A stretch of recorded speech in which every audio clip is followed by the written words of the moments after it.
Hi children, today we are going to discuss chapter 3 metals and non-metals. We know all of us are familiar that everything in the universe is made up of elements, isn't it? Everything in the universe is made up of matter and elements are the basic units of matter. So, we can say that elements are classified as metals and non-metals on the basis of their physical and chemical properties. Elements are classified into metals and non-metals on the basis of their physical and chemical properties. So, in this chapter we will see what are the physical properties of metals and non-metals and what are the chemical properties of metals and non-metals and some other details. How do these metals occur in nature and all, how do we will separate the metals and all, that all we will discuss in this chapter. So, first of all we can see what are the physical properties of metals. When we consider the physical properties of metals,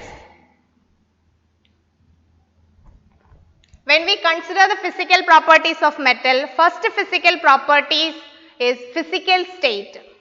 When we think about the metal, so many examples are coming into our mind, isn't it?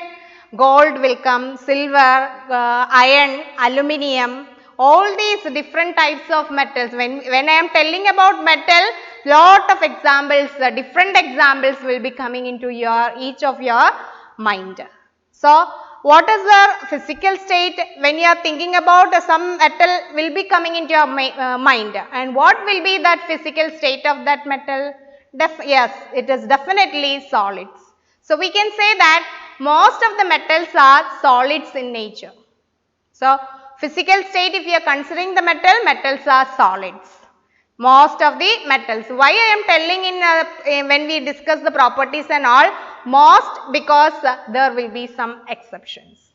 So, the exceptions we will discuss after discussing all the properties. Okay. So, that is why in such cases I will be telling that most of the metals exist in solid state. Most will be added there. Okay. Then second property, if you are considering that luster. When we consider that pure metals will have a luster. That when we cut a metal into piece, that fresh cut surface will have a shiny appearance, and that shiny appearance possessed by metals are known as luster. So, metals possess this metallic luster. We know that when we buy that pure gold and all, definitely they will have a very bright appearance and all, and that shiny appearance of metals are known as metallic luster. Then next we can say that hardness. As you know that when we are thinking about metals, iron will come into our mind, and this iron is used for various construction purposes and making machines and all, isn't it? It is because of that hardness.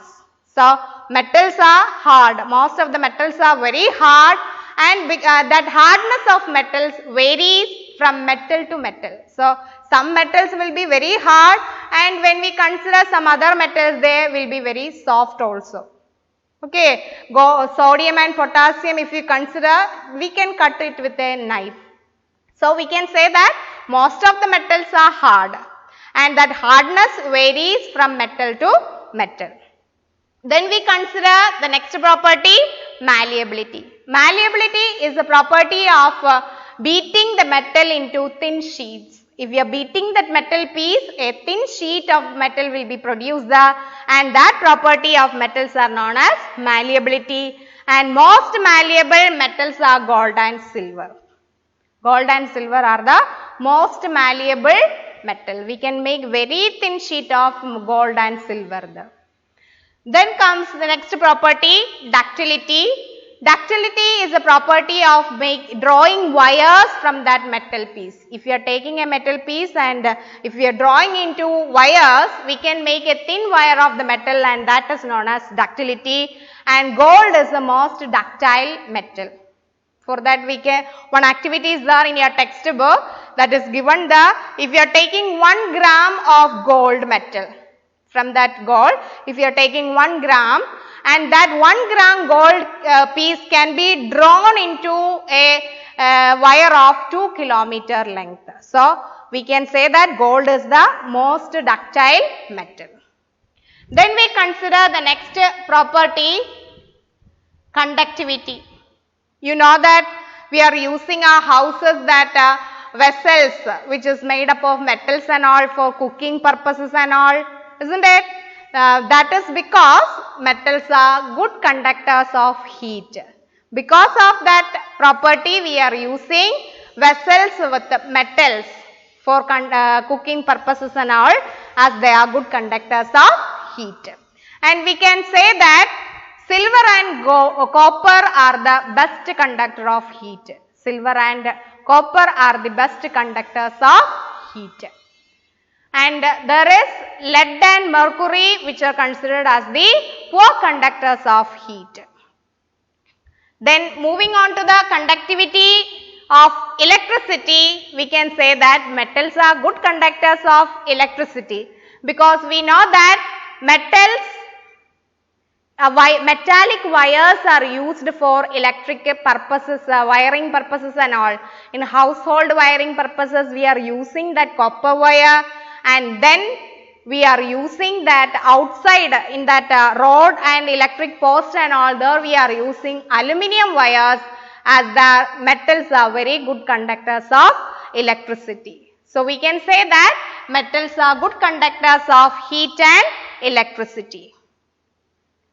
Then next thing, if we are talking, as they are very good conductors of heat and electricity, that wire, we mentioned that electrical wires are made up of this copper and aluminium, and it is coated with a PVC coating or a plastic coating, because they are good conductors. So, there is a chance of getting electric shock. To avoid that, we are coating it with a plastic material.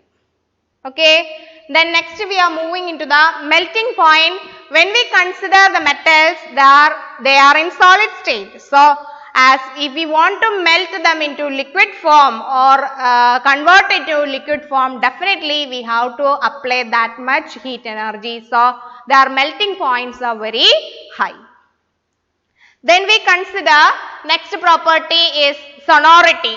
Sonority is when we striking a metal piece, that will produce a ringing sound, and that is known as sonority. When we strike on a metal piece, it will produce a ringing sound, and that is known as sonority. And that is why we are calling that metals are sonorous in nature, and because of that sonorous property, metals are used for school bells. School bells are made up of metals. As they are beaten, a ringing sound will be produced.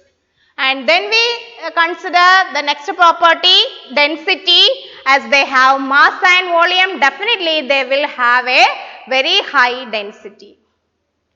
Then last property, if you are talking about that, allotropy. Allotropy is the existence of an element in different physical forms. An element existing in different physical forms, and that is known as allotropy. For example, if you are talking about carbon and all, you are very familiar with the carbon, different forms of carbon, that is called graphite and diamond, isn't it? The graphite is there seen in the pencil lead. Pencil lead is actually graphite, and diamond is very familiar for you, and then coal also, isn't it? But all these have very different appearance, but they are made up of, they are of different same elemental, different forms. Carbon is the element. Okay. Another example, if I am telling about phosphorus also exists in different forms, such as red phosphorus, white phosphorus. Same way, sulfur also exists in different forms and all. So, all these same element existing in different physical forms are known as allotropy, and that is not possessed by metals. Once again I am telling, metals do not possess this allotropic forms. Once again we can conclude the points of physical properties of metals. The first one, physical state. most of the metals are solid in state. Then we consider luster. Metals have a metallic luster, that only for the fresh cut surface, because after certain reactive elements, reactive metals, when kept it open in the atmosphere, they will lose that shiny appearance by reacting with oxygen and will form an oxide coating with a dull appearance. Then comes hardness. Most of the metals are very hard, though soft metals are there. And the hardness varies from metal to metal. Then we consider malleability and ductility. Metals can be made thin sheets, and metals can be made into thin wires by drawing it, and that is why we can say that metals are malleable and ductile. Because of the malleability and ductility, metals possess different shapes. We can convert metals into different shapes because of the malleability and ductility. Then comes next property, conductivity. If we are talking about the conductivity, metals are good conductors of heat and electricity. We can say that metallic vessels are used for cooking purposes and all. That is because metals are very good conductors of heat. And metal wires are used for electrical wiring purposes and all, because they are very good conductors of electricity. So, when we consider the conductivity, we can say that good conductors of heat, copper and silver are the good conductors of heat. Then there are poor conductors of heat also.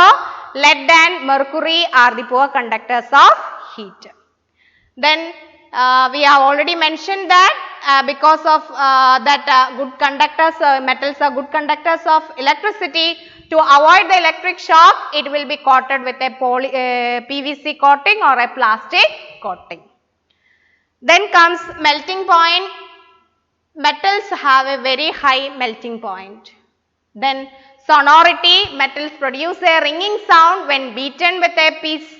It will produce a ringing sound, and that is why we can say that metals are sonorous, and because of the metals are sonorous, it is used for making school bells and all.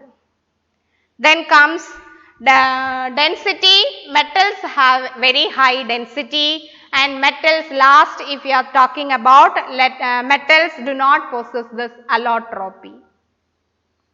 Children, when we are studying that physical properties, all these physical properties are concluding from one or two activities which are given there in the textbook.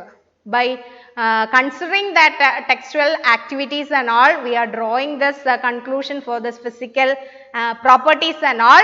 So, please go through the activities given there in your textbook for each and every physical activity. After that only go through the physical properties. This is only about the physical properties of metals.